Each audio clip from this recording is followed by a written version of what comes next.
On? Yep. We haven't done one in 2 weeks. We're going to do this really quick because I want to. Yeah. So yeah, it's late night from Willowdale, and it's early night from Willowdale. And but I was reading something on the Toronto. We're gonna do a YouTube video for a while, but I read something on the Toronto Star and the subway up to see Cleef, and it made me so outraged. And I have to show you this headline. Well, you can't. Of course, it's backwards. It's going to be forward in the Pan Am Execs strike gold.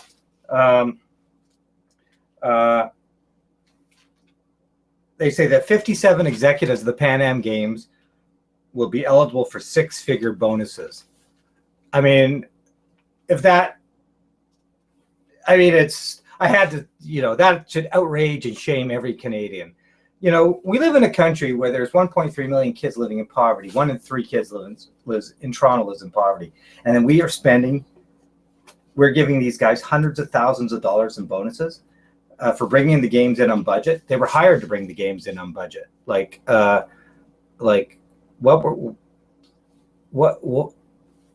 it's just like incredible. And it's a classic adage of socializing the risk and privatizing the profits. And we have to thank Mayor John Tory for not pursuing the Olympics. Could you imagine the banditry and looting of the public purse if we had gotten the Olympics? Look at what they're doing with the Pan Am Games. This is a minor event, a small event, a joke event.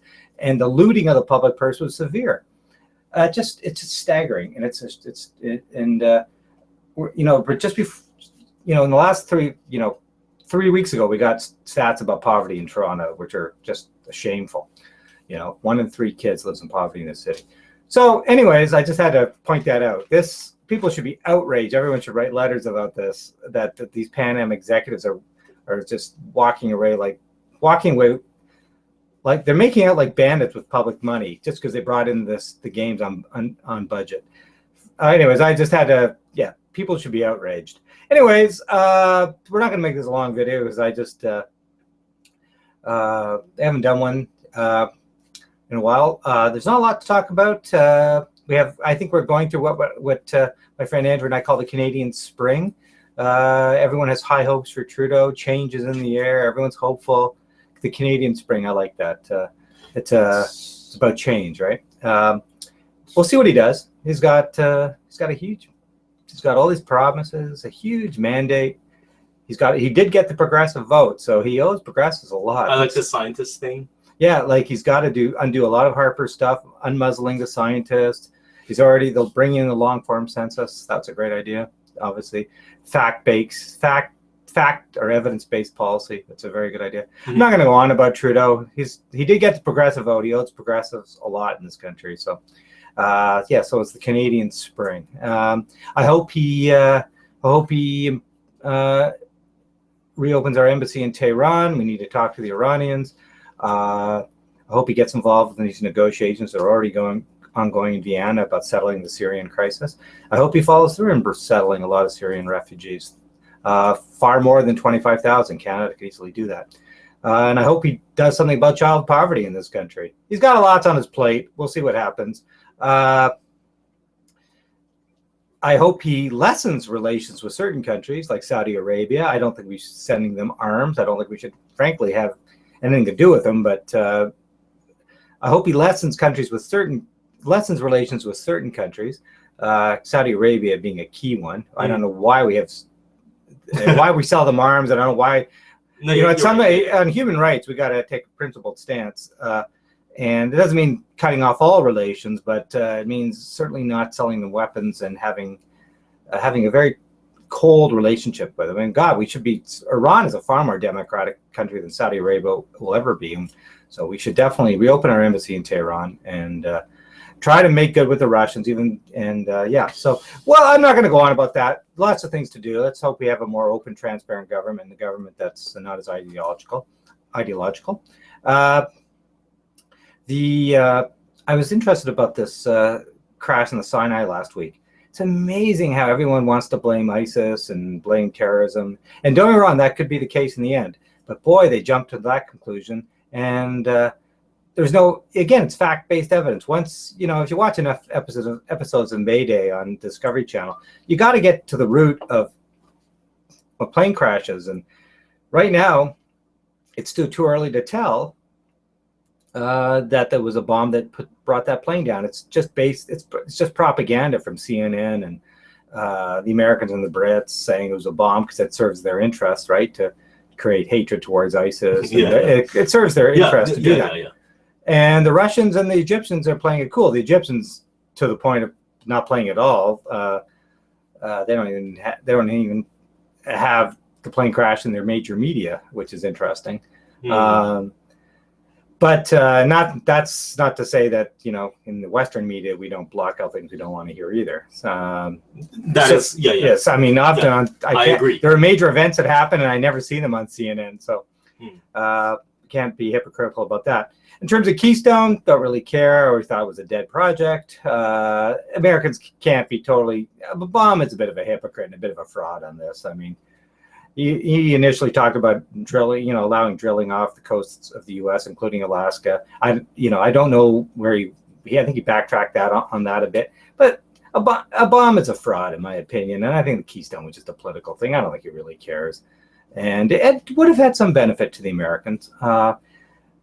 It is important that Canada can get its oil to market, and oil still, the oil and gas sector is still 10% of our economy. So I think that we can't ignore it. And only 10%? Yeah, it's 10%. Yeah, it's only 10%. Actually, it's true. It seems lower. It's about 10%.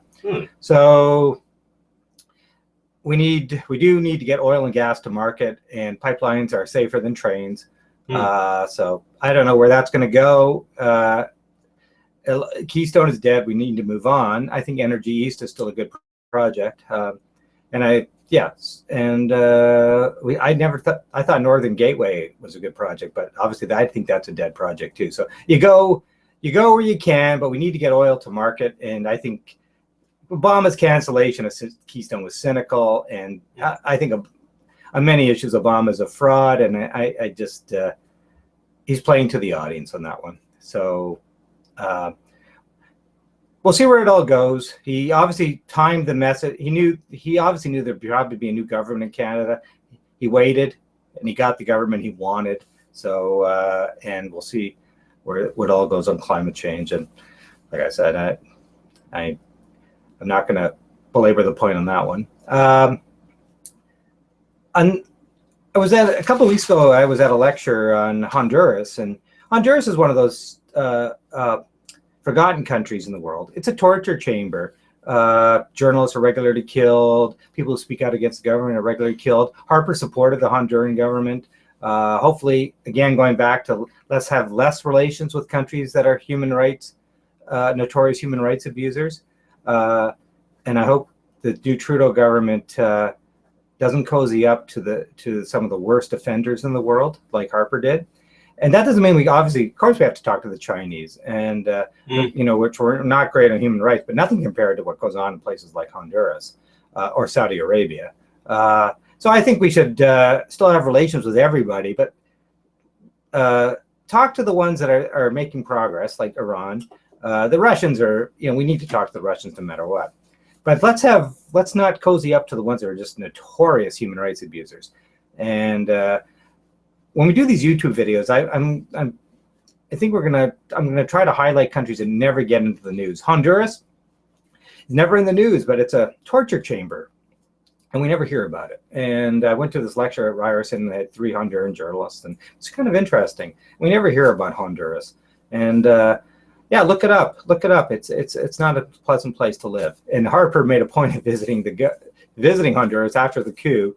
Oh God, it's so happy we're rid of Harper, and we need a foreign policy that's practical, based on human rights, but obviously we've got to talk and trade with people. So, and we're not going to. No, it should all be based on human rights. Right. It's never going to be perfect, right? We're not going to live in a perfect world, and there will be countries that abuse human rights. That is, yes. And we're going to have to talk to them. So, but we can lessen our relations with real nasty ones. And I think of course, lessening our relations with Israel Harper was so over the top on Israel, and we really should try to work for a settlement in that conflict. And I'm increasingly believing a one-state solution is the solution, Israel and Palestine. I think a two-state solution is gone. I think a one-state solution, giving Palestinians political rights is the way to go.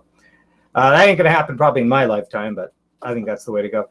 And I certainly think if Trudeau gets involved trying to solve the Syrian conflict, which is already happening. Negotiations are already happening. But if he gets on board, saying to the what can Canada do? Taking in more refugees, whether we bring in peacekeeping forces, all that, we can help a lot. We just need to get re-engaged in the world. So, yeah, this is a mixed message. Just wasn't going to do a YouTube video. It was this headline in the Star about Am Execs. The thing is, we need to. Trudeau keeps talking about middle-class tax cuts. We need to help the lower incomes of our society. So many people are living in poverty in Canada. We need to talk about that, not just the middle class. People are living in poverty, and there's so much to do. One thing, though, do not spend money on sports extravaganzas. And the Pan Am Games said it all. Yeah. The success of the Blue Jays, the playoff run, pumped millions of dollars, if not billions, to the local economy, if not the economy of Canada, because the pubs were packed to watch the Blue Jays. And that cost taxpayers virtually nothing. So anyways, I've rambled. We promised 6-7 minutes, and I think now we've gone 15. So we are done. We're done.